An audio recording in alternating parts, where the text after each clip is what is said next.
was developed around a 5-litre Chev engine, and that's where it's 5,000cc that became Formula 5000. They were a one-off single-seater they built in the early days, back in the 60s, and they were still running strong up to 1980s.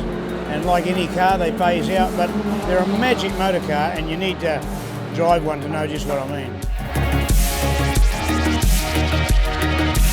That car's about 635 kgs, which is right on what it's meant to be, around 620.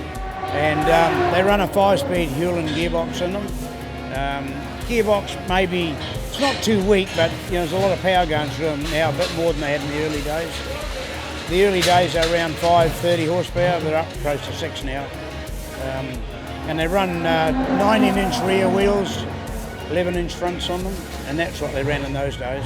And they're 15-inch diameter rears on them. Formula 5000 is self-made. Lola made cars, Chevron made cars. A lot of different companies made them. And that's what a 5000 became. That was their main class in those days.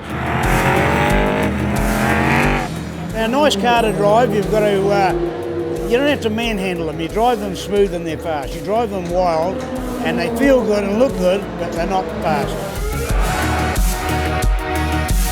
Yeah, well, you had good drivers, Max Stewart, Kevin Bartlett, which are legends in Australia, John Walker, Bruce Ellison, heaps of guys that we know that raced them, and they were good. Warwick Brown, he was another guy, and they went to America, those guys, and those competitive as any Yanks over there.